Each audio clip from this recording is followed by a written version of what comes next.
Hello everyone, I'm Drisha Ramesh. I'm a second year student from Amrita Vishwa Vidyapeetham and I'm here along with my partner. Myself Shivangi Singh. We are student of S3 CSEB. Yeah, so we are here to present our project, our second year project, which deals with object-oriented programming concepts in Java programming language. So our project topic is bookstore management system, and we took up this project as we found there is an issue with the current system, be it admin or the user. As a user, you will take a lot of time to go through rows and columns of books in order to find a particular book of your liking or a category of book. Maybe we can take help from the volunteer, but that would again be a time issue. Similarly, for the admin to enter all the details of transactions, payments, and other receipt details, it takes a lot of time, which again brings us to the initial problem of manual entry. So the whole problem with the current system is the manual entry. So a solution to all these problems is to propose a bookstore management which will automate the manual process of both the admin as well as the user. Now my partner will guide you through the front end of the project. So yeah, this is the interface of our app, the front end interface. As you can see, there is also the admin part as well as the user part. So I'll guide you through both separately. Now let's go to the admin part first. When I click on the admin button, it will tell me to log in.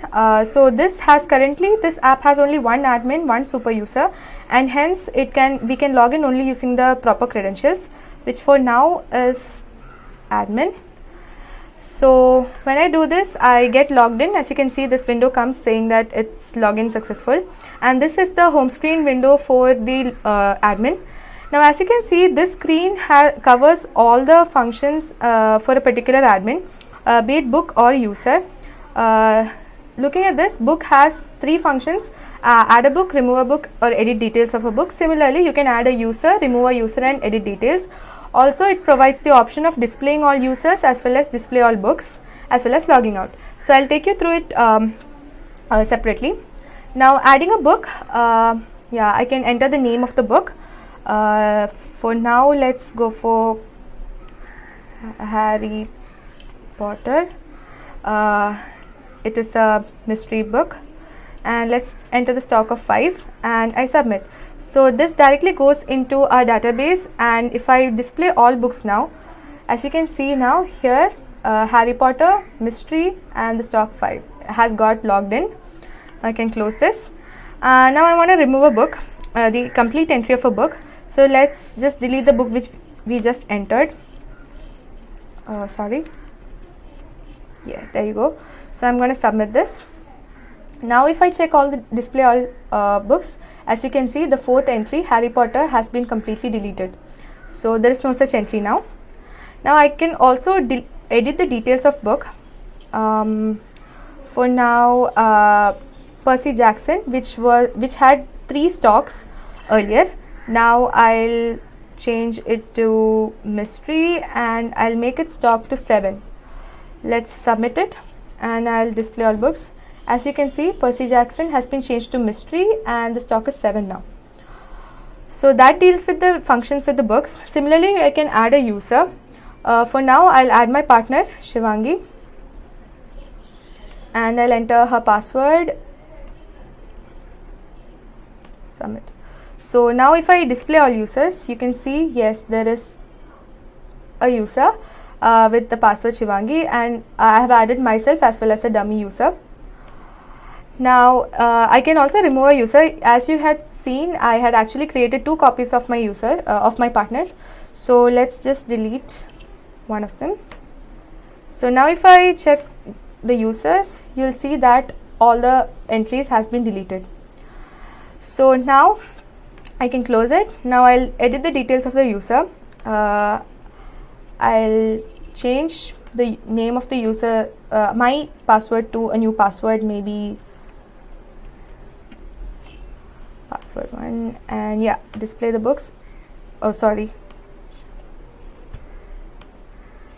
There you go. You'll see that my password has changed.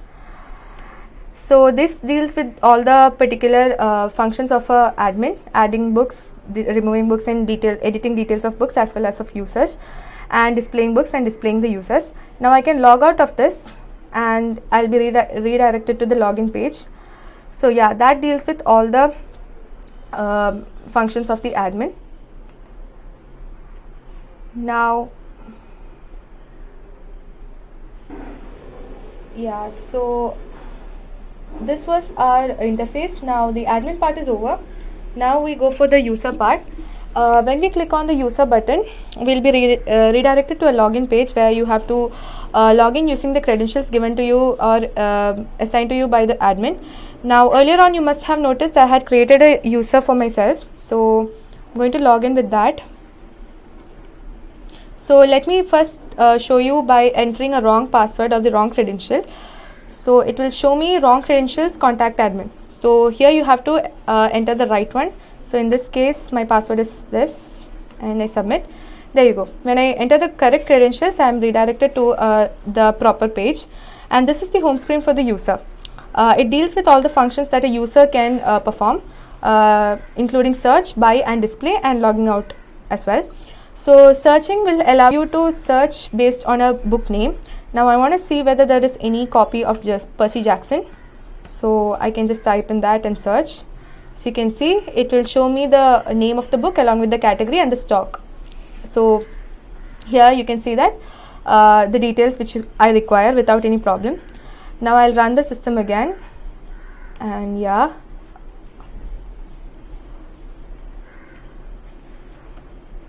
there you go. Now I can also do display or buy books. So display is according to the category. Suppose a user wants to search according to a category, then I would like maybe fantasy or mystery or science fiction maybe. So I'll go for mystery for now and I'll display. So what this function does is it displays all the books which fall into the category of mystery, and it will also display the stock. For now Percy Jackson has 7 and Harry Potter 2 has 2. So let's go for it. Now I'll show you what happens when we buy a book. So for now let's see, let's think I want to buy Percy Jackson, a copy of Percy Jackson. So what I do is I just enter the book name and buy. So as you see, purchase successful comes. So this you can verify by just displaying the book again.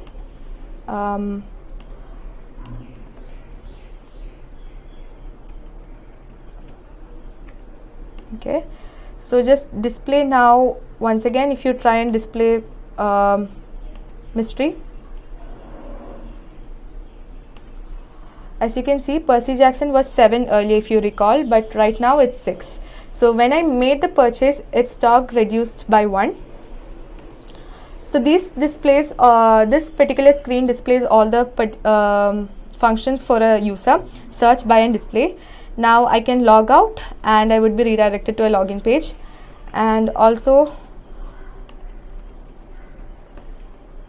there is always, if you have noticed, all the particular window will have an exit or a cancel button. The cancel button is simply if you do not want to move on with the next action, so that will redirect you to the previous page, and exit button would actually just close everything and redirect you to the first particular interface. So this deals with all the functions of an admin as well as the user, and this covers our front end. So my partner will again guide you through the back end. And for the front end part, we have used Java Swing, and if you go through our code base, you will see that we have mainly used the JFrame class, and yeah, we have used a lot of frames and fields. Yeah, this code is available, so we'll be able to go through it. So yeah, now I'll hand it over to my partner. Now we have seen how the front end works. Now we will see what actually happens behind the curtains. Now first I'll explain you the back end with the perspective of the admin. So let me log in. So as my partner have already told that we have the super user as a credential, so we will log in using that. And now I will create a new user for myself. So I entered my name and a password. So now I'll be able to see my name along with my password stored in the database. So now I'll log out as an admin. Now I'll input as a user. As you have seen, already my name is registered as a user, so I can use those credentials to log in as a user. So Shivangi and my password. So now I am able to log in with the credentials made by the admin. This is because the entry made by the admin goes directly into the database, and hence the user has to check the credentials and has been checked into the database. Now we can see we have 3 functions, and now we use a particular function for the user. For example, maybe buy the book. So we can type any book like Percy Jackson, and now when I click on buy option, the successful purchase has been done. So now, as you have earlier seen, that whenever a purchase has been made from the stock that is stored in the database, every time one book has been reduced from the original stock we have. Yeah, so now we can see for Percy Jackson, which is now reduced to 1, which was earlier 6, and now it is 5. So this is how the database works. And for connecting my database, like the front end with the database, we have used the MySQL connector. So here we have seen the function which is connection, and this establishes a connection, and here I have used JDBC, which establishes a connection between MySQL and the front end of the project. Now if we consider moving from one action to another, you must have noticed that when you click on a particular function button, the appropriate window for the function pops up and gets displayed. This is because we have added the action listener attribute to all the buttons and videos of our project. Now let us see some examples for the function we have added for the admin. So for example, let's see for add a book function. Here we have 2 options like submit a book and cancel a book. Now let's add a book called Angels and Demons to our database. Now we have added this book to our database, which when we click on submit button, the book is directly added to our database, and the database gets updated with the name of this book.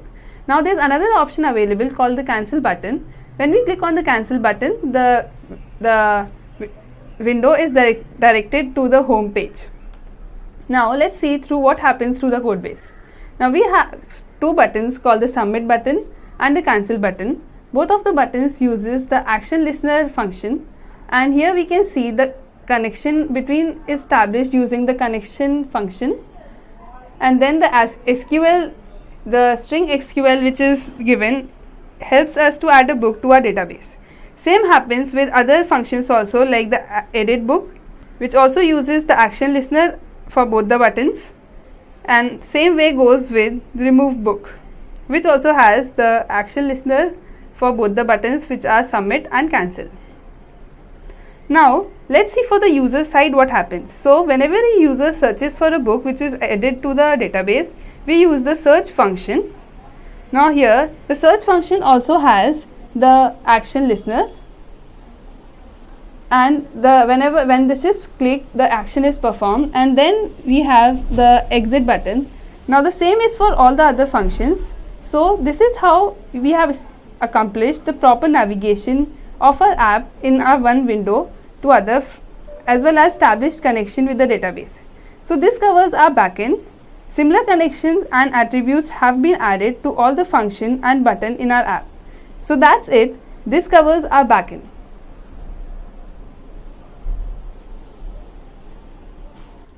So this is our project. We have seen what the problem is with the current system and what we have proposed as a solution.